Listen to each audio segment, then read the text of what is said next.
दोस्तों, welcome back to ज्ञान saga. हाल ही में मैंने एक इंटरव्यू दिया था। उस इंटरव्यू में मैंने जो क्वेश्चन फेस किया था वो क्वेश्चन आंसर आपके सामने मैं आज हाजिर करता हूँ। तो पहला क्वेश्चन मुझे जो फेस करने पड़ा था, type the formula in A7 cell to import the entire table from the data sheet.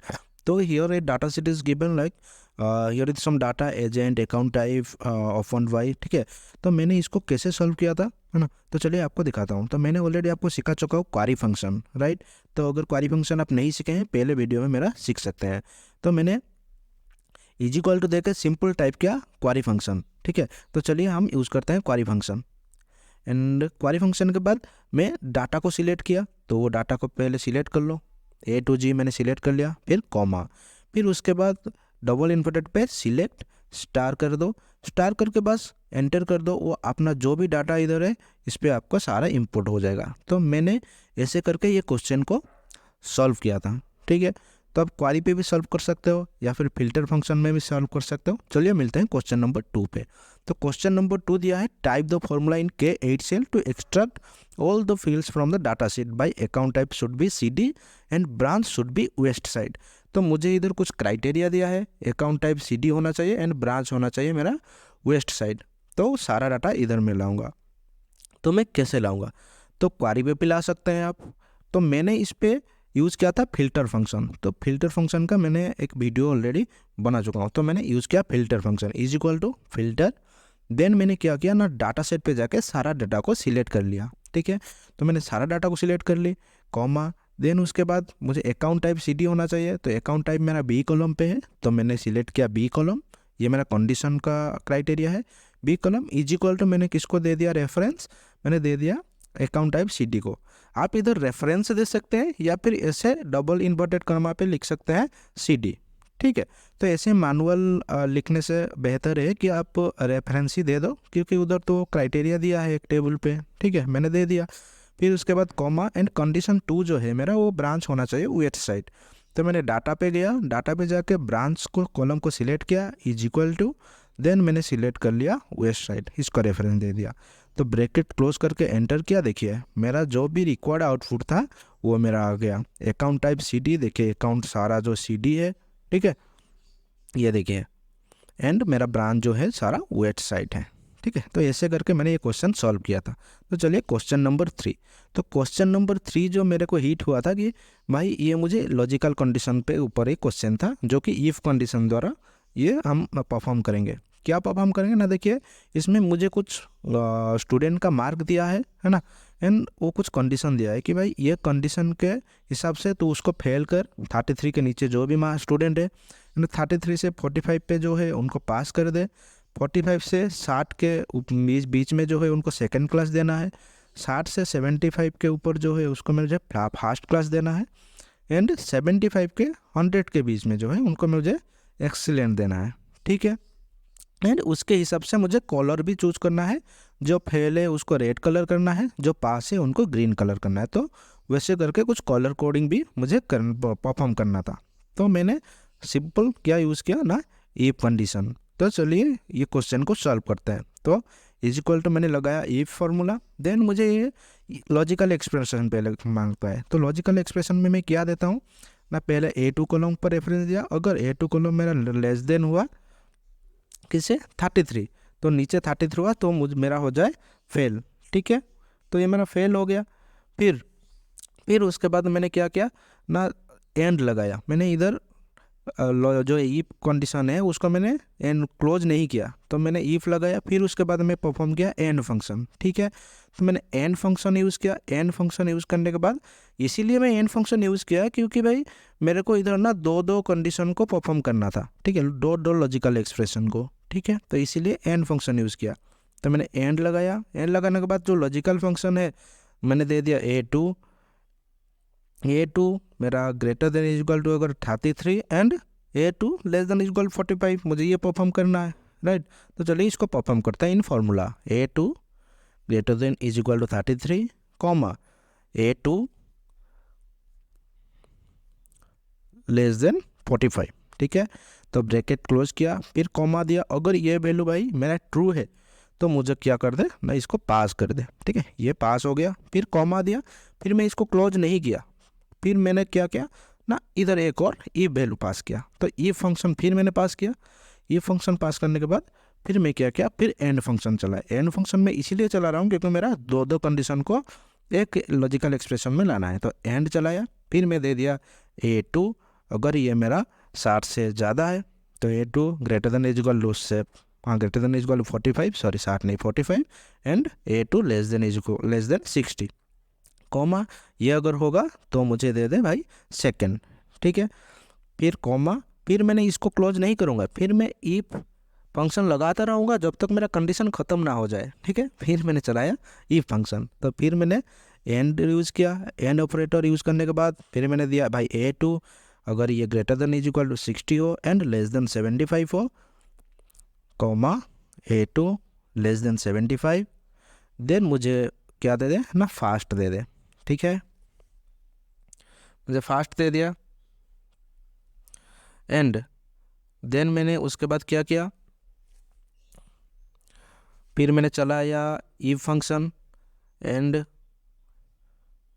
फिर अगर A2 मेरा ग्रेटर देन 75 हो, कॉमा A2 मेरा लेस देन 100 हो। ठीक है, तो ये मुझे क्या देगा ना, एक्सीलेंट। इधर आप एल्स भी यूज़ कर सकते हो, है ना। चलिए बाकी हम तो क्राइटेरिया के हिसाब से ही चलेंगे, कॉमा इसको हम कर देते हैं एक्सीलेंट। ठीक है, EXCELLENT। ठीक है, ब्रैकेट क्लोज कर दिया मैंने, और जो जितना भी तुमने ईप चला है उतना ही ब्रैकेट आप क्लोज कर दो। ठीक है, तो तुम्हारा फार्मूला लग गया, एंटर कर दो इसको। देखो एंटर करके उसको ड्रैग करने के बाद आपका जो भी रिकॉर्ड आउटपुट था on the basis of the criteria given, तो आपको इधर आ जाएगा। ठीक है, तो चलिए ये तो मेरा पहला क्वेश्चन का सॉल्व कर दिया, लेकिन उसके ऊपर भी और हमें एक कॉलर कोड परफॉर्म करना है। ठीक है, कॉलर कोड परफॉर्म कैसे करते हैं ना, पहले हम वो जो रेंज है उसको सिलेक्ट कर दो जिस पे हमें परफॉर्म करना है। उसके बाद इस पर राइट क्लिक करना। राइट क्लिक करने के बाद आपको व्यू मोर सेल एक्शन पे जाकर कंडीशनल फॉर्मेटिंग मिल जाएगा, तो इधर कंडीशनल फॉर्मेटिंग मिल जाएगा। उसके बाद इधर जो फॉर्मेट रूल्स है तो इस पर आपको करना है इज इक्वल टू, इधर जो इज इक्वल टू अगर ये फेल हुआ तो इधर आप लिख दो फेल, सिंपल। एंड उसको आप कौन सा कलर दे दो, रेड कलर। तो जैसे हमारा क्राइटेरिया पे दिया है तो मैंने रेड कलर दे दिया, आप अपने हिसाब से दे सकते हो, ऐसा लाइट रेड दे सकते हो अभी। ठीक है, तो फिर मैं आर मोर रूल किया क्योंकि मुझे अलग अलग करके एक एक करके वैसे ही कंडीशन लगाना पड़ेगा। ठीक है, तो मैंने इस पे इज इक्वल टू किया, अगर ये पास हुआ तो मुझे ये क्या कर देगा, ग्रीन। ये ऐसे भी तो ग्रीन है, बाकी थोड़ा अगर आप डीप चाहो तो डीप भी कर सकते हो, वैसे मैंने तो कर देता हूँ। हाँ कर दिया, तो फिर आर अनदर रूल करना है, फिर से इज इक्वल टू पे जाना है। एंड अगर ये मेरा हुआ क्या, सेकंड हुआ तो मुझे ब्लू करना है। ठीक है, सेकंड, तो इसको कलर कोडिंग कर दो, ये हो गया मेरा ब्लू। ठीक है, इसको डन हो गया। एंड आर अनदर रूल फिर करो, फिर अगर ये मेरा होगा फास्ट इज इक्वल टू, अगर ये मेरा होगा फास्ट देन इसको कर दो येलो, तो ये मेरा येलो हो गया। देन आर अनदर रूल, फिर अगर मैं इसको इज इक्वल टू करूँगा, अगर ये मेरा एक्सीलेंट हो तो मुझे क्या कर दे ना, पर्पल कलर कौन सा है, ये है। ठीक है, तो हाँ इधर मेरा क्या किया था ना, टेक्स्ट को कलर कर दिया था, हमें फील्ड को कलर करना है। टेक्स्ट को एज इट इज़ हम ब्लैक कलर ही रखते हैं। ठीक है, ब्लैक कलर कर देता है, इसको फील्ड कलर कर देता है येलो। ठीक है, डन। ठीक है, तो जैसे हमारा लॉजिकल कंडीशन था वैसे हम कलर फिल कर दिया। ठीक है ना। तो ऐसे करके मैं क्या किया था, क्वेश्चन 3 को सॉल्व किया था। चलिए क्वेश्चन नंबर 4 पे मिलते हैं। क्वेश्चन नंबर 4 मुझे क्या दिया था, एक डाटा दिया था, मतलब इस पर कुछ फर्स्ट नेम था, मिडिल नेम था, लास्ट नेम था। तो हमें इसको रिक्वायर्ड आउटपुट के हिसाब से हमें फॉर्मूला लगा के उसको एक्सट्रैक्ट करना था। ठीक है, तो मुझे type the formula in F11 cell to join the first middle and last name and make a proper required output. ठीक है, तो इधर मैंने जोड़ने के लिए यूज़ किया था कॉन्केटिनेट। ठीक है, कॉन्केटिनेट के साथ मैंने यूज़ किया था trim function, and trim function के साथ मैंने यूज़ किया था प्रॉपर फंक्शन। तो इज इक्वल टू मैं पहले कॉन्केटिनेट से शुरू करता हूँ। तो आपको ऑलरेडी तो मैं सिखा चुका हूँ कि कॉन्केटिनेट जो है वो जोड़ता है स्ट्रिंग को। ठीक है, तो मैंने कॉन्केटिनेट फंक्शन यूज़ किया, स्ट्रिंग 1 मैंने दिया फर्स्ट नेम। ठीक है, फर्स्ट नेम एंड उसके बाद कॉमा देके मैं एक स्पेस दूंगा, क्योंकि मेरा first name, middle name and last name के बीच में एक एक स्पेस रहेगा। ठीक है, मैंने स्पेस दिया, कॉमा, फिर मैं क्या किया, कॉमा देके फिर जो मेरा स्ट्रिंग है वो एक स्ट्रिंग को मैंने चूज कर लिया। ठीक है, इसको ब्रैकेट क्लोज कर दे के एंटर कर दो। देखो क्या आपका आउटपुट देता है, ना सिर्फ first name and last name को वो जोड़ के आउटपुट दे देता है। ठीक है, लेकिन ये तो मतलब एक प्रॉपर आउटपुट नहीं है, तो बीच में भी बहुत सारा स्पेस है, तो मैं उसके ऊपर यूज कर दूंगा ट्रिम फंक्शन। तो ट्रिम फंक्शन क्या करता है ना, एक्स्ट्रा जो स्पेसेस होता है उसको वो रिमूव कर देता है। देखो एक्स्ट्रा स्पेस मेरा रिमूव हो गया। ठीक है, एंड इसके ऊपर मैं क्या पास करूँगा ना, प्रॉपर फंक्शन। प्रॉपर फंक्शन क्या करेगा ना, जो भी कोई टेक्स्ट है उसको एक प्रॉपर वे में वो लिख के दे देगा मुझे। देखो वो सातिश चंद्रा, तो जैसे मेरा रिकॉर्ड आउटपुट था वैसे लिख के दे दिया। ठीक है, तो इसको वंस मैं ड्रैग करूँगा तो सारा आउटपुट जो है मेरा रिकॉर्ड आउटपुट के हिसाब से आ जाएगा। लेकिन उसमें मैं एक मिस कर दिया, मिडिल नेम को लेना। ठीक है, तो मैं इस पे फॉर्मूला में थोड़ा एडिट कर रहा हूँ। ठीक है, आप ये गलत मत करना। ये कॉमा के बीच में मैं स्पेस ले लेता हूँ एंड उसके बाद भी एक स्पेस मुझे रखना है middle name and last name के बीच में। ठीक है, एंटर। तो इसको हम ड्रैग कर देते हैं। ठीक है, इस पे जब आप कॉन्केट कर रहे होगे तो थोड़ा ध्यान रखना कि कुछ मिस ना हो जाए। ठीक है, तो मेरा रिक्वायर्ड आउटपुट जो है उसके हिसाब से मैंने एक्सट्रैक्ट कर लिया। तो let's move to question number 5। तो question number 5 is given some name, product and amount, and मुझे इधर क्या दिया है ना, type the formula to count the number of the product. तो मुझे एक फॉर्मूला इधर यूज़ करना है ताकि मेरा ये जो प्रोडक्ट है वो काउंट होके आ जाए मेरा रिकॉर्ड आउटपुट के हिसाब से। ठीक है, तो रिकॉर्ड आउटपुट दिया है, मैंने सिंपल यूज़ किया काउंटिव्स फंक्शन। काउंटिव्स फंक्शन के बाद मैंने क्राइटेरिया ले लिया नेम, फिर इधर क्राइटेरिया ले लिया कंडीशन, कॉमा, फिर मैं ले लेता हूँ प्रोडक्ट को, सी कॉलम को ले लिया, कॉमा, फिर मैंने ले लिया बुक्स, है ना। बस ब्रैकेट क्लोज करके एंटर कर दो एंड उसको ड्रैग कर दो, चारों तरफ ड्रैग कर देते हैं।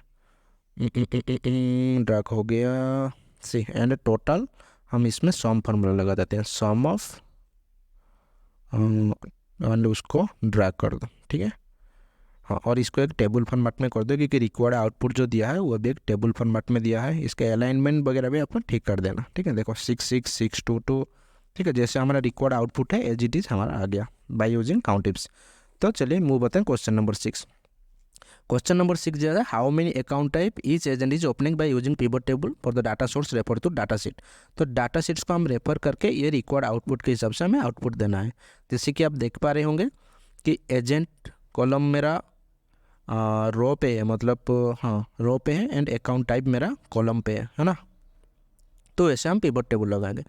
तो पिवट टेबल लगाने के लिए पहले मैं डाटा पे जाऊँगा, डाटा सेट को मैंने सिलेक्ट कर लिया, एंड उसके बाद आपको ना इंसर्ट पे जाना है। इंसर्ट पे आपको जाके पिवट टेबल मिलेगा, इधर आप इंसर्ट मिलेगा, इंसर्ट पे जाके पिवट टेबल आप एंटर कर सकते हो। एग्जिस्टिंग सीट पे करोगे। ठीक है, तो एग्जिस्टिंग सीट पे करोगे, सीट का लोकेशन दोगे कि कहाँ करना है। तो मैंने ये सीट का लोकेशन दे दिया, भाई मुझे इधर करना है। ओके, क्रिएट कर देना है।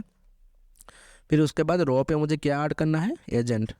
तो एजेंट नेम मैंने क्लिक कर दिया, मेरा एजेंट नेम आ गया। कॉलम पे ऐड करना है मुझे account type, account type add कर दिया।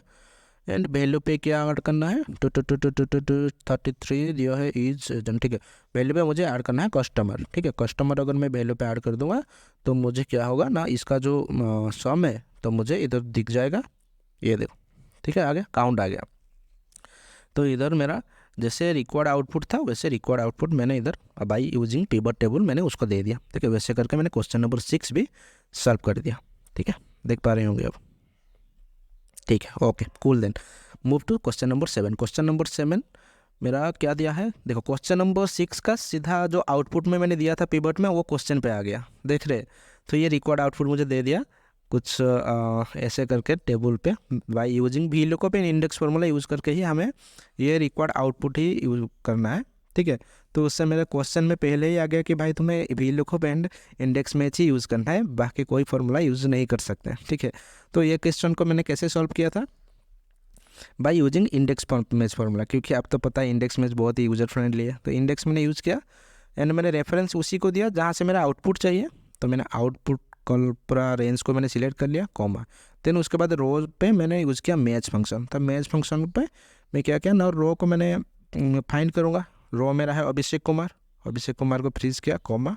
एंड उसके बाद जो लुकअप रेंज है मैंने वो डाटा सेट पे दे दिया, इसको फ्रीज किया, कॉमा 0 एंड ब्रैकेट क्लोज। फिर से मैंने कॉलम पे फिर मैंने यूज़ किया मैच फंक्शन। ठीक है, मैच फंक्शन यूज़ करने के बाद मैंने इधर दे दिया मेरा कॉलम का CD, ठीक है। मैंने फ्रीज कर दिया सिर्फ रो को ताकि मूव ना हो, एंड मैंने इस पर रेंज दे दिया मेरा अकाउंट टाइप, ठीक है, ब्रैकेट क्लोज।